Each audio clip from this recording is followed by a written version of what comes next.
इसके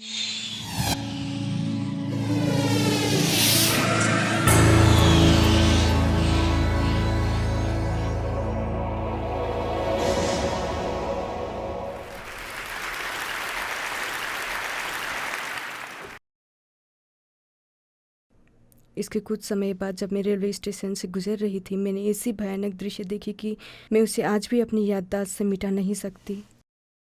एक मृत औरत सड़क में पड़ी हुई थी और उनके गोद में एक अबोध शिशु अपनी माँ के मुंह को निरीह भाव से निहार रहा था।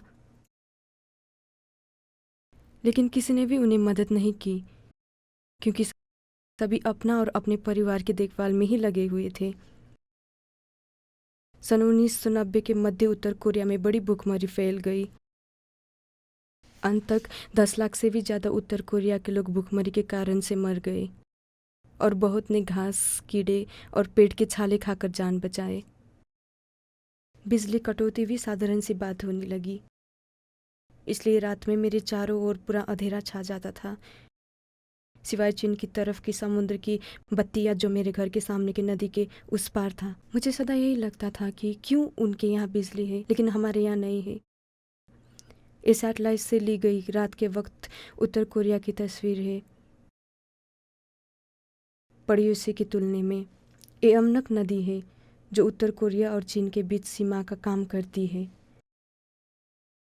ये देख सकते हैं कुछ जगह नदी संकरा हो सकती है जहाँ से उत्तर कोरिया के लोगों को छिपकर पार करना आसान होता है, लेकिन बहुत मर जाते हैं।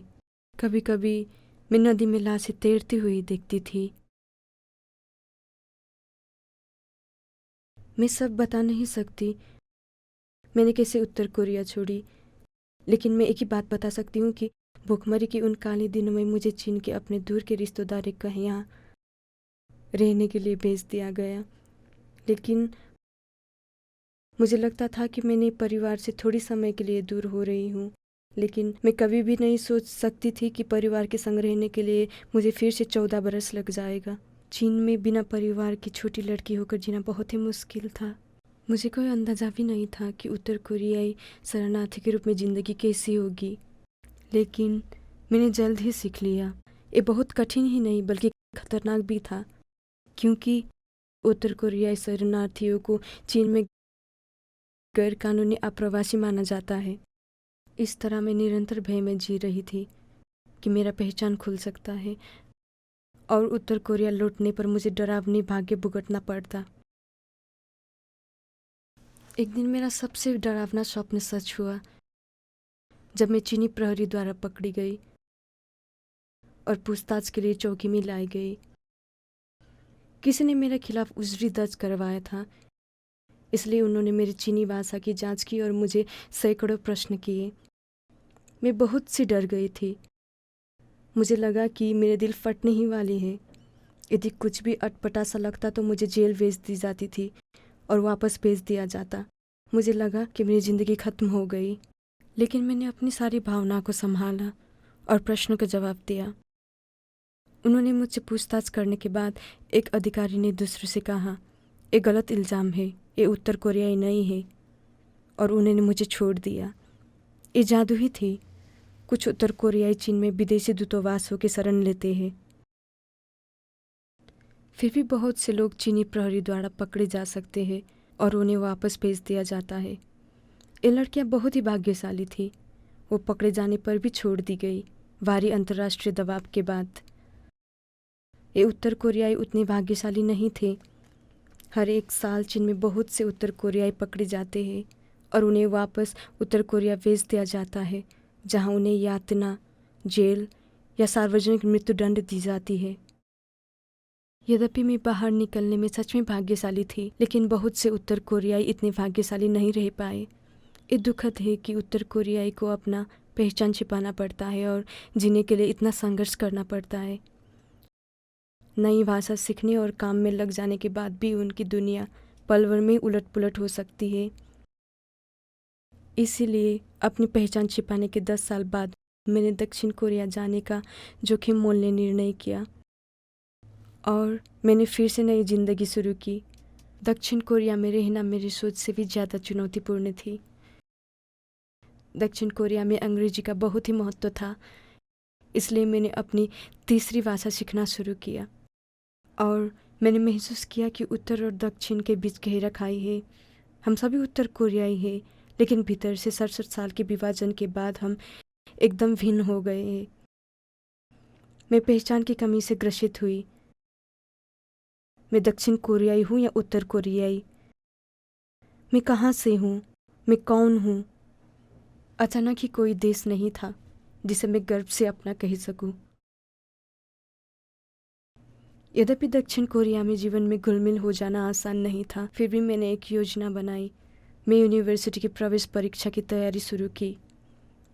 मैं नई जिंदगी में अभ्यस्त होने ही जा रही थी कि मुझे फिर से झटका देने वाली फ़ोन कॉल आई।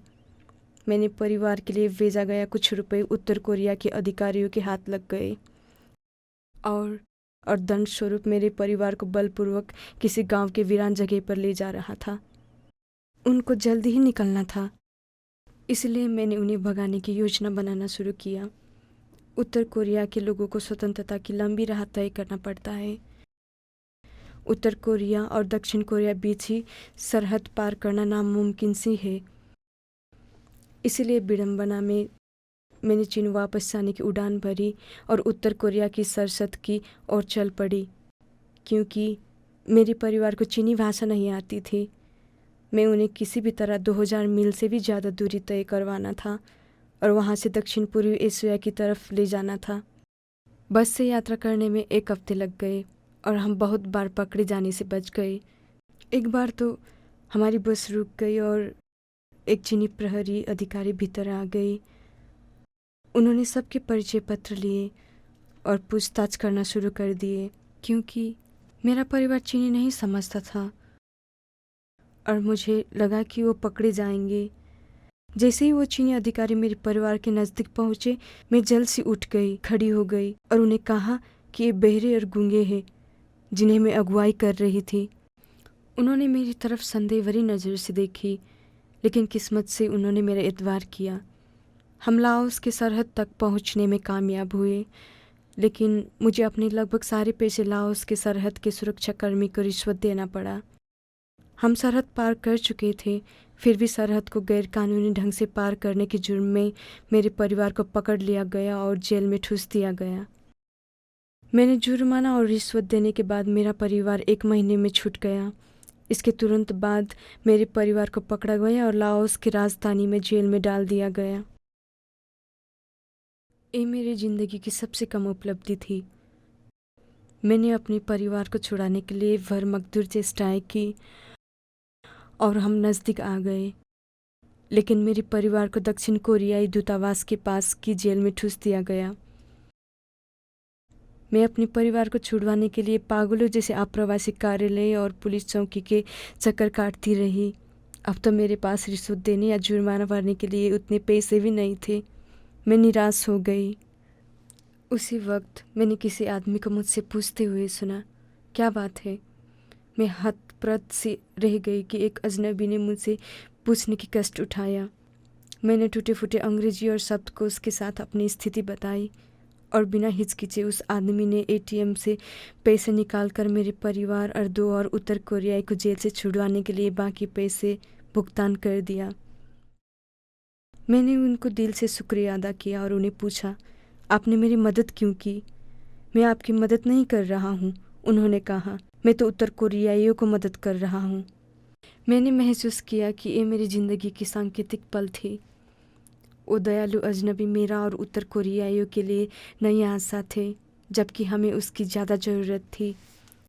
और उन्होंने मुझे ये दिखाया कि अजनबियों की रहम और अंतर्राष्ट्रीय समुदाय का साथ ही उत्तर कोरिया को लोगों के लिए आशा की किरण थी।